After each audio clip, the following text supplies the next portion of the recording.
I'm reviving some of the best ideas from my previous podcast venture, Faux Reels, which I co created with a friend. As I develop my content for the Questions That Keep Me Up All Night podcast, I'm drawing inspiration from those early conversations. To share a more personal side with my audience, I've curated a mini series featuring solo recordings from Faux Reels, introducing Faux Reels one sided conversations, a unique glimpse into my thoughts and perspectives.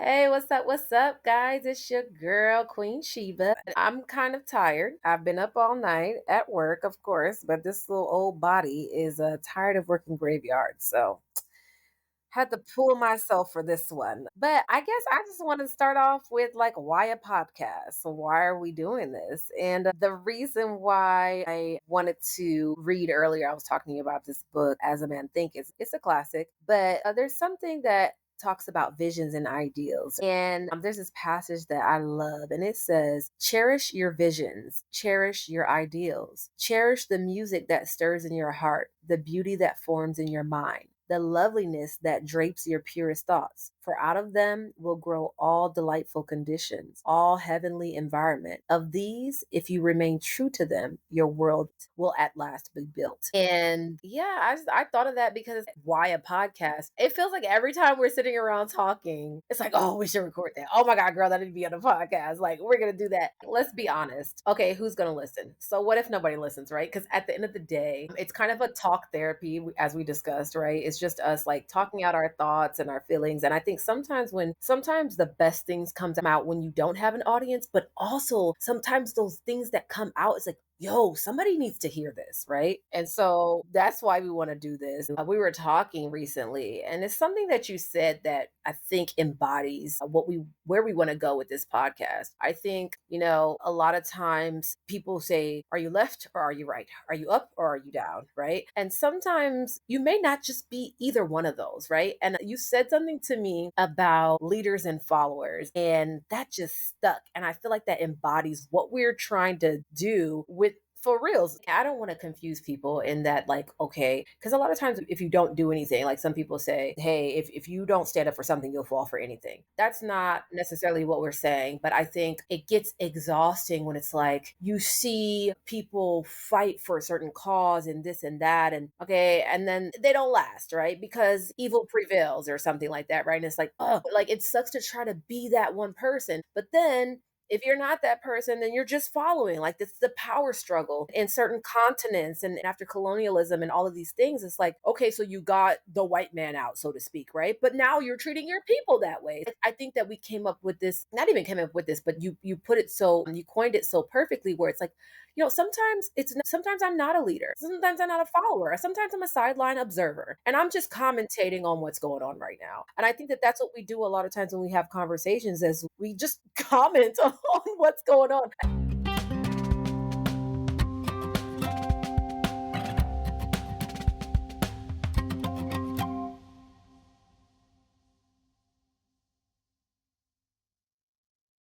What's in a name, right? What's in a name? Everything is in a name. So, I chose the alias Queen Sheba, right? There's several things that go through my mind when you talk about a name, right? As a person of, I would say, well, how the world says it, as a person of African descent or someone from the African diaspora, if I could even say that, I've been so far removed. There's a sense of like loss for me.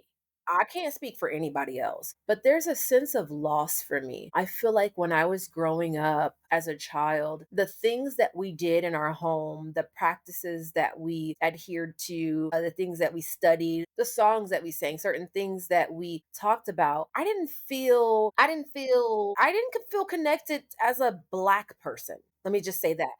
I didn't feel like a regular Black person. There was something in me that thought that I was African, right?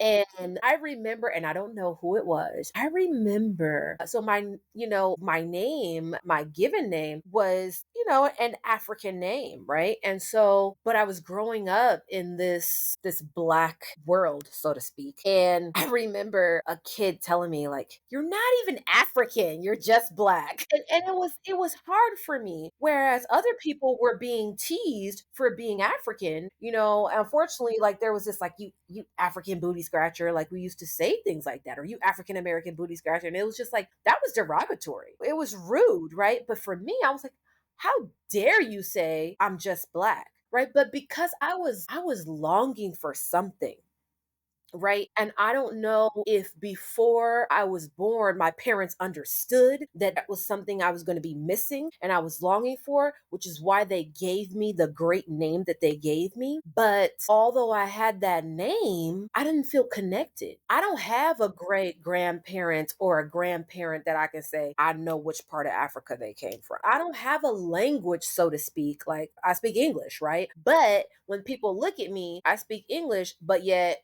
no, you're black. No, I'm not American. I'm black. You know what I'm saying? Like, I'm not American. I don't belong there, but I'm black. Like, there has to be a differentiation. And so, bringing it all back to what's in a name, when I was choosing an alias, I was like, I want to be regal. I feel like we all want to be like young black little girls, all wanted to be queens. Like, we were taught we were queens, but I ain't seen it. I don't know where that came from, right? And for me, and I do need to do a deep dive in the history, right? But for me, like Sheba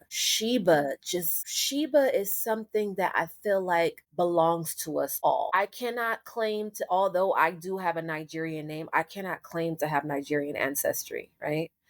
Um, I don't know if my family was Igbo, Ido, Hausa, or if I was even like Kenyan, or like if I was Luo, Luya, Kikuyu, or anything like that. I don't know. But to me, I feel like Sheba can belong to all of us, and it's so regal and it's so beautiful, and I feel like I stand tall with that. So that's why I chose that.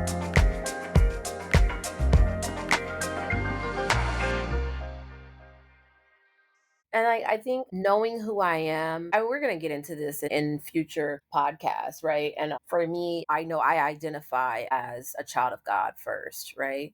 And so that gives me a better sense of connection. But I still feel an immense sadness. And a lot of times I don't feel connected when I see people speaking in their mother tongue. And I feel like, I don't even know why I'm getting choked up. This is so weird. But I feel like, I'm like, I don't have a mother tongue, And I thought that with my stepfather, who is of African descent and has a native tongue. I've known him since I was 12, and I'm like, yo, bro, can you give me some tips? You know what I'm saying? Why don't I speak this language by now? You know what I'm saying? And I was like, yes, I hit the jackpot. And wah, wah. You know what I'm saying? Like there's nothing. Like I know like all but two words and maybe up to the number 10, in that language. It doesn't help one bit. And so there's this like there again, I can say that I feel like Sheba belongs to us all. But if somebody were to come up to me right now and I haven't read up on it, I still don't have a connection to Sheba, right? So I want to go back to that. I want to touch on that, the Black Prince, right? Because I had asked you that before. And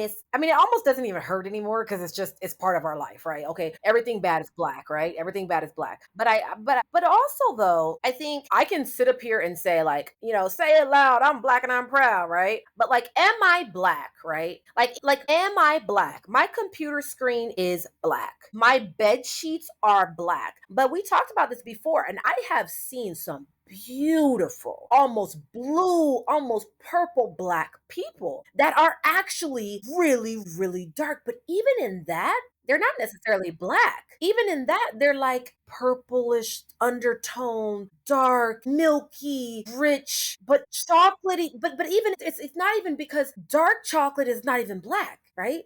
It's like a deep brown. And so essentially, like we could separate the two. We could separate the two. We could actually say that, okay, you could say black is bad, black is associated with night, black is associated with dirt, blase, whatever. And then we could say, but that doesn't matter because we're not actually black. And that's true because white people are not actually white either. So, there's that. But it's everywhere. If you really think about it, it's on every single continent, including Mama Africa. Okay. And that comes in through colonization. That comes in through, this comparison with this European understanding. However, I want to keep driving home and go back on this black.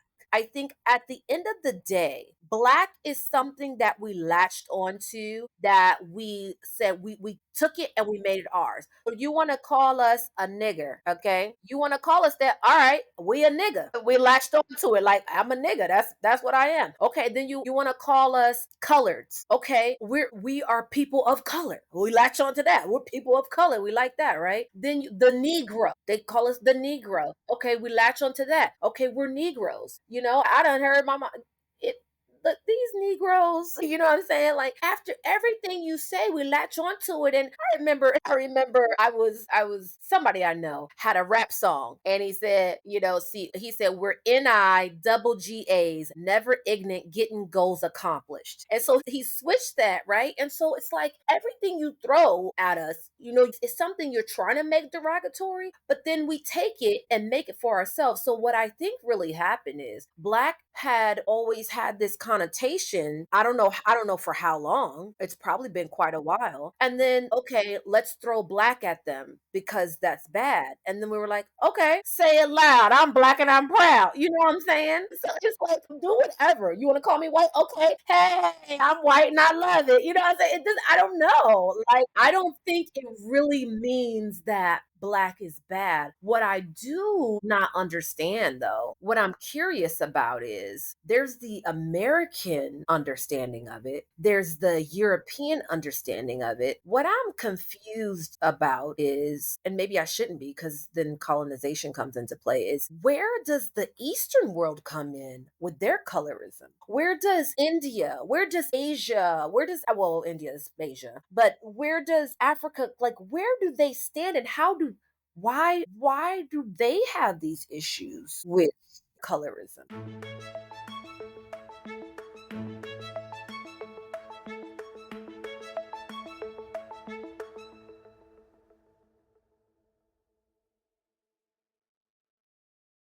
So, like, wrapping up today, what's next? What's next for us? I mean, I think we're just like dipping our little toes into the swimming pool. You know what I'm saying? Just seeing how cold it is or how warm the water is. I'm your girl, Queen Sheba. Peace out, yo. Bye.